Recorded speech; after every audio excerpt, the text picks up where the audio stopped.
Hace más de 2000 años, Dios, diste tu vida por nosotros y nosotros no lo merecíamos. Sin embargo, Señor, tú tienes todo un propósito grande y maravilloso para nuestras vidas. Queremos bendecirte, Señor. Queremos exaltarte en esta mañana, darte la honra y la gloria por los siglos de los siglos. Amén y amén. Gracias, Señor. Gracias, Dios, porque tenemos un Dios todopoderoso. Queremos cantarle, queremos exaltarle, Señor. Gracias, Jesús. A ti te damos la honra y la gloria. Dios todopoderoso, Señor, queremos cantarte en esta mañana, Señor.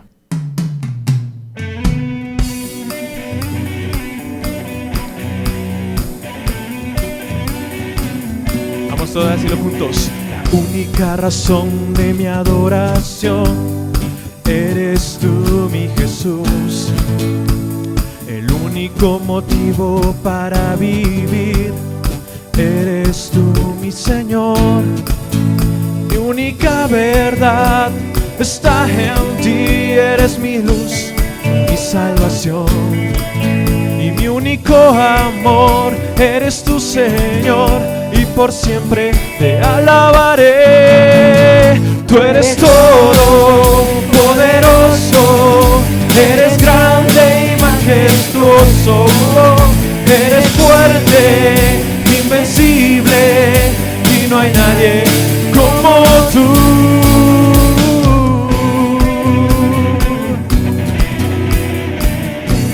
Sí, Señor, la única razón de mi adoración eres tú, Dios. Juntos. La única razón de mi adoración eres tú, mi Jesús. El único motivo para vivir eres tú, mi Señor. Mi única verdad está en ti, eres mi luz y mi salvación. Mi único amor eres tú, Señor, y por siempre te alabaré. Tú eres todo poderoso, eres grande y majestuoso, eres fuerte, invencible, y no hay nadie como tú. Tú eres todo poderoso, eres grande y majestuoso, eres fuerte, invencible, y no hay nadie como tú. No hay nadie como nuestro Dios.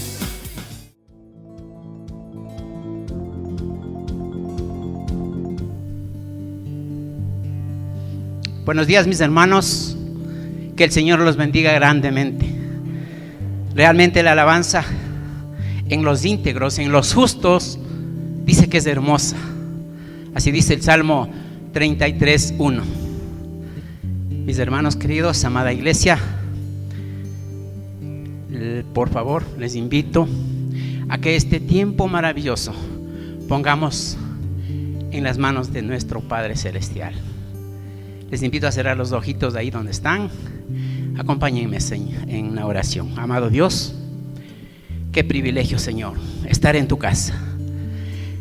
Qué privilegio, mi Dios, poder venir a escuchar tu santa palabra, a llenarnos de ti, a llenarnos de estos tanques vacíos que tenemos. Padre, queremos salir edificados. Queremos, Padre, que tú nos hables, que tu Espíritu Santo esté presente aquí, Señor, redarguyendo la mente, el alma, el espíritu, todo nuestro ser. Gracias, Padre. Gracias, Padre, sin mirar la bajeza de tu siervo, aquí, Señor, delante de ti, humildemente y con temor. Padre, dejo este tiempo en tus manos y que tu Espíritu Santo sea el que nos acompañe en este día, Señor. Padre, en el nombre bendito de nuestro Señor Jesucristo, amén y amén. Mis hermanos queridos, pueden sentarse. Bien, parece que estamos en la lectura de los salmos, ¿verdad? Sí estamos, ¿no? El domingo anterior nuestro pastor Alan quedó en el Salmo 30, de manera que hoy ya estamos y nos toca el Salmo 37. Pero yo he escogido para esta pequeña práctica, este pequeño estudio, yo he escogido el Salmo 32. Por favor, mis hermanos queridos, les invito a que abran sus Biblias en el Salmo 32. Este salmo maravilloso, bueno, tan corto, pero de 11 versículos, pero realmente tiene un contenido de unas verdades profundas que hoy en este tiempo no podemos discernir o explicar todas estas maravillosas verdades que tiene este salmo. Lo vamos a hacer como alguien dijo, abuelo de pájaro, ¿sí? Pero lo que sí va a quedar claro es que sí va a quedar entendido el propósito, el objetivo de este capítulo 32.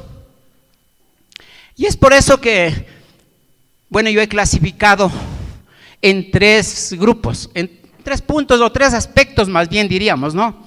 3 aspectos. El primer aspecto que vamos a ver es el favor recibido de Dios. Esto se encuentra, quisiera que ahí nos sigan en sus Biblias, esto se encuentra en los versículos 1 y 2 del capítulo 32. El segundo aspecto es el silencio y la resistencia de confesión. Se encuentra en los versículos 3 y 4. Y luego el tercer aspecto es la bendita confesión del pecado, que se encuentra en el versículo 5. De manera que les invito que vamos a dar una breve lectura de este salmo del 1 al 5. Y la palabra del Señor dice: bienaventurado aquel cuya transgresión ha sido perdonada y cubierta su pecado. Bienaventurado el hombre a quien Jehová no culpa de iniquidad y en cuyo espíritu no hay engaño. Mientras callé, dice el 3, se envejecieron mis huesos en mi gemir todo el día, porque de día y de noche se agravó sobre mí tu mano. Se volvió mi verdor en sequedades de verano. Mi pecado te declaré, dice el 5, y no encubrí mi iniquidad. Dije, confesaré mis transgresiones a Jehová, y tú perdonaste la maldad de mi pecado. Que el Señor añada bendiciones a su palabra. Yo he escogido el tema para esta mañana: la santa bendición del perdón. Ese va a ser el tema de esta mañana. Este capítulo 32 realmente es uno de los 7 penitenciales, ¿sí? Y estos escogidos, que eran el 6, el 38, el Salmo 51, el Salmo 102, el Salmo 130, el Salmo 143, incluido el 32. Estos salmos realmente lo clasificaron la iglesia primitiva, más o menos por la Septuaginta, ¿sí? Entonces desde ahí quedó como penitenciales, uno de los salmos. Y miren, estos salmos están muy relacionados con la vida del rey David. Y pues ahí también entra ese duro o oscuro episodio con Betsabé. Pero me gusta mucho la reflexión que hace el doctor J. Vernon McGee. Él dice que este capítulo 32 es un capítulo máscul. Y yo estudiándole, tiene mucha razón, ¿sí? De verdad tiene mucha razón que es un salmo máscul. Esto significa de que es un salmo de instrucción, un salmo de enseñanza. Y como bien lo encontramos más claro si nos vamos al capítulo 51 de este salmo, donde el rey David hace esa tremenda declaración de confesión a Dios después de haber pecado.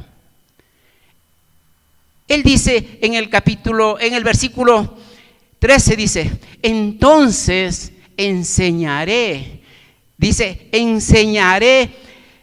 a los pecadores tus caminos y los pecadores se convertirán a ti. Aquí vemos, esta es una instrucción, esto es una enseñanza. Y por eso digo que tiene mucha razón el doctor J. Vernon McGee. De manera que vamos a comenzar con el primer aspecto, que dice el favor recibido de Dios, que se encuentra en los versículos 1 y 2.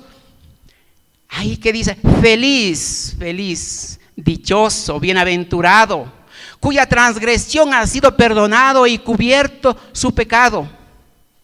Este salmo es el segundo que comienza con unas bienaventuranzas, porque el primero, sabemos bien dónde se encuentra, en el capítulo 1, ¿verdad? El segundo, y también vemos aquí como es, yo diría gloriosamente evangélico, porque lo encontramos en los evangelios. Y estos salmos se encuentran pero muy citados en el Nuevo Testamento. Es el libro más citado en el Nuevo Testamento. Y por eso vemos que aquí hace una exclamación el mismo apóstol Pedro, hablándole a su joven discípulo Timoteo. Y él dice ahí en 1 Timoteo 1:13, dice, bueno, resumiendo, dice, he obtenido misericordia. Él está refiriéndose a su conversión. ¿Sí? Él está refiriéndose a su conversión. Y bueno, cuando a Martín Lutero le preguntaron, sus amigos le dijeron, bueno, ¿cuál es el mejor salmo? ¿Cuál es el mejor salmo? Y bueno, pues él habló algo en latín que no le entendieron, pero le insistieron. Y él dijo el 32, el 130, el 51, el 143. ¿Por qué? Porque ahí está la confesión del pecado, libre de la ley, libre de las obras. Es decir, por purita fe. El creyente, dijo, tiene que vivir por fe. Y ahí plantó esas 95 tesis. ¿Sí? Qué hermosa es la palabra del Señor. Quiero seguir por el tiempo rápidamente. El segundo aspecto, que dice, el silencio y la resistencia de confesión, que se encuentra en los versículos 3 y 4. Mientras callé, se envejecieron mis huesos. Claro, él cayó el pecado. Cuando intentamos, más bien dicho, cubrir nuestro pecado, ruge algo por dentro, como una herida inflamada que se hincha causa un gran dolor. Eso sucedió al rey David. En esa situación estaba experimentando él. Como dice el Proverbio 28, el versículo 13 dice, el que encubre sus pecados, que dice, no prosperará. ¿Verdad? La palabra nos habla claro y con verdad. Muchos de nosotros podemos estar experimentando lo que experimentó el rey David. Y vamos al tercer. Bueno, quisiera un poquito más bien ahondar un poquito más en este versículo 3. Él dijo, en mi gemir todo el día. Eso dice la Biblia ahí, ¿no? En mi gemir todo el día, dice el versículo 3.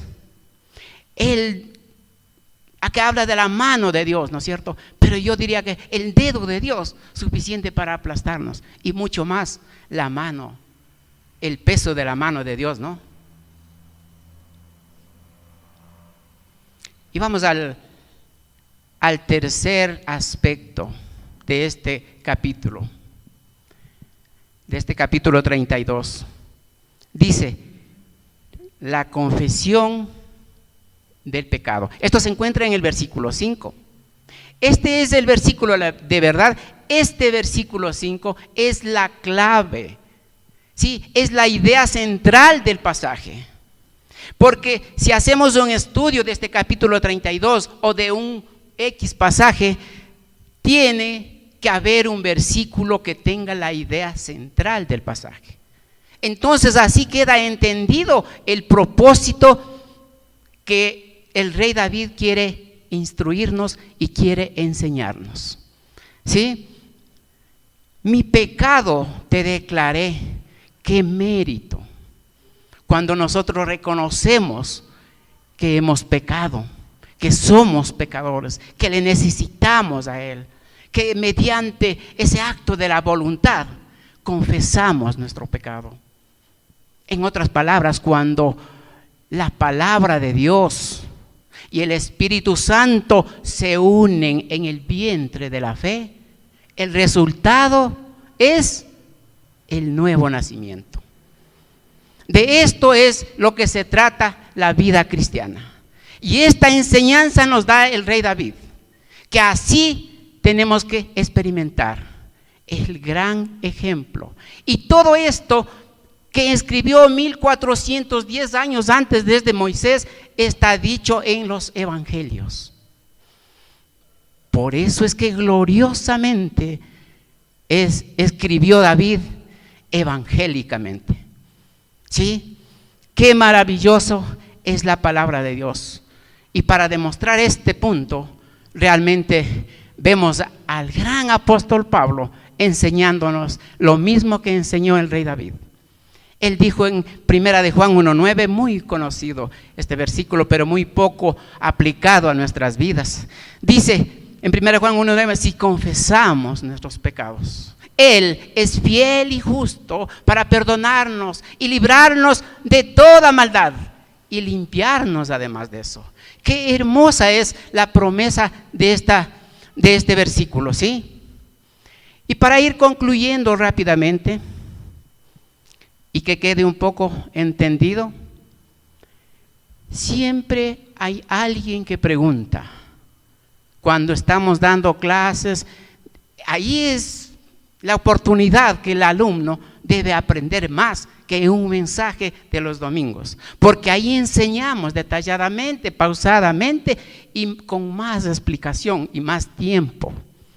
Y siempre ha habido personas creyentes, me refiero, creyentes o cristianos, que preguntan cuando hablamos del perdón, de recibir el perdón, porque este mensaje es recibir el perdón, lo que hizo el rey David. Y la pregunta es, siempre preguntan, ¿cómo sé con certeza que Dios me ha perdonado? ¿Cómo sé que tengo la vida eterna? ¿Cómo sé que el Espíritu Santo está viviendo en mi vida? ¿Cómo sé que en verdad soy salvo? ¿O no es así que muchos con ustedes también les ha pasado lo mismo? Estas preguntas, y la verdad, esto, ¿saben qué significa? Esto significa falta de seguridad de salvación. Falta de seguridad de salvación. Y créanme, mis hermanos, la Biblia está llena de promesas. Llena de promesas de todo esto. Ahora, claro que hay pruebas. Así de sencillo hay pruebas. Y lo estamos viendo en la vida del rey David. ¿Por qué creen que él dijo, se me secaron mis huesos?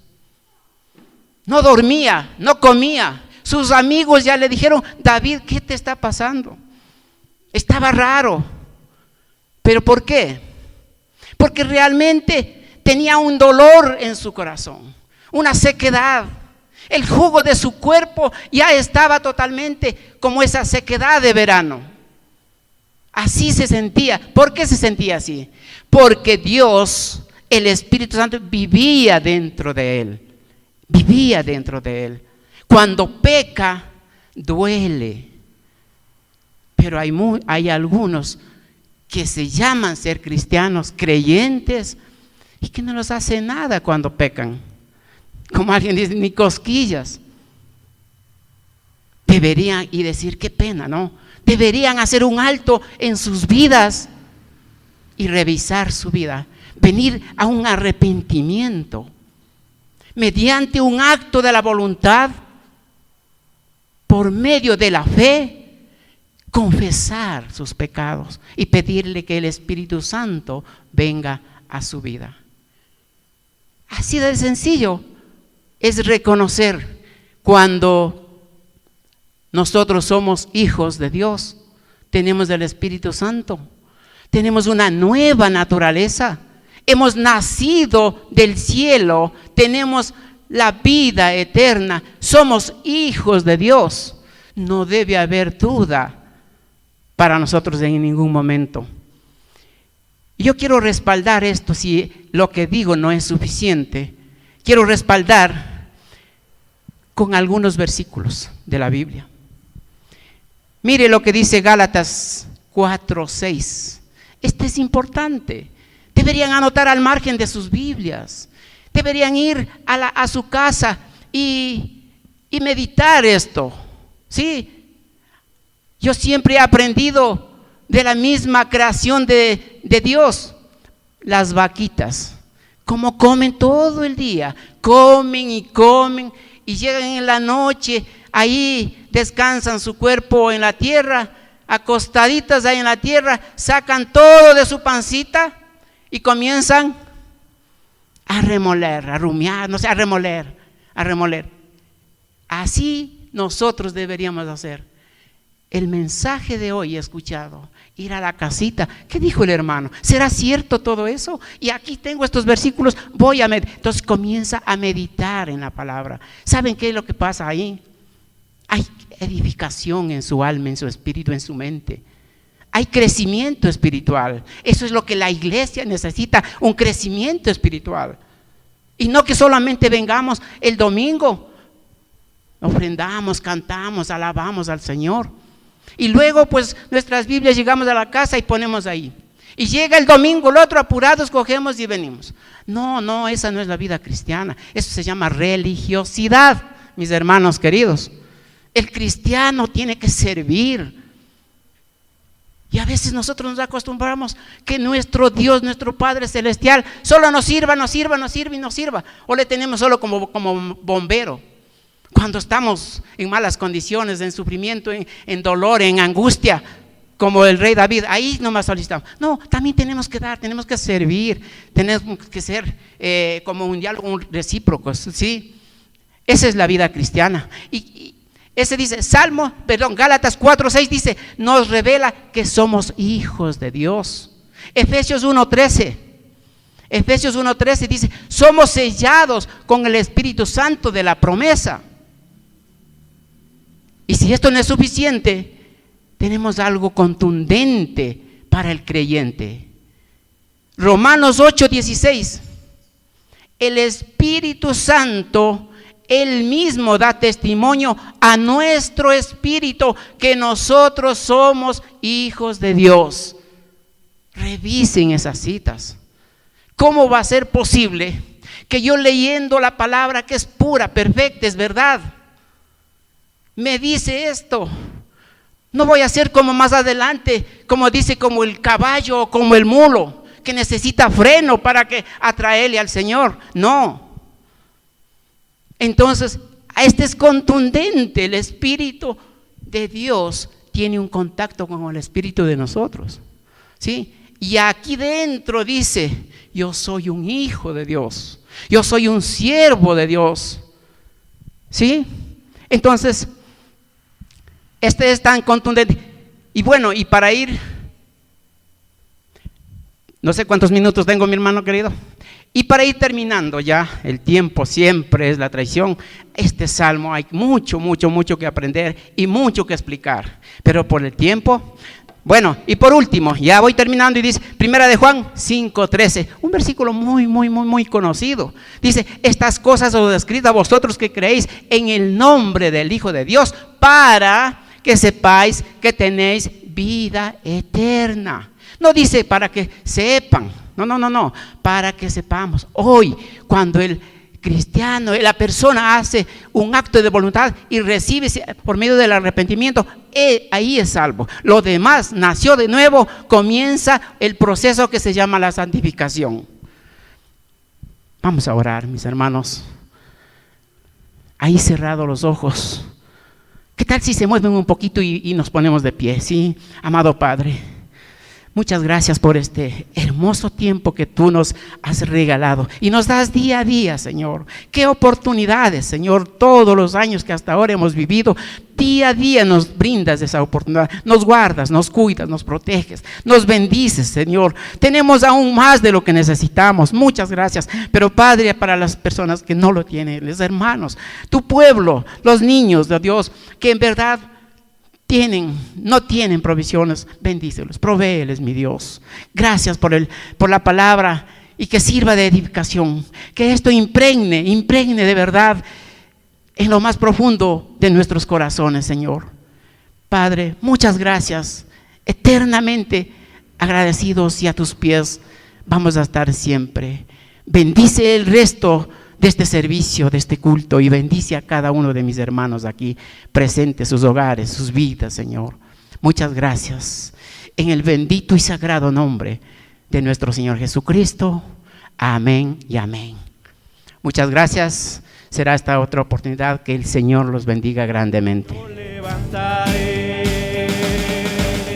Dejaste el trono para mostrarnos la luz de tu trono a la cruz, y mi deuda pagar, de la cruz a morir, de la muerte a tu trono, tu nombre yo levantaré. Tu nombre yo levantaré, Señor.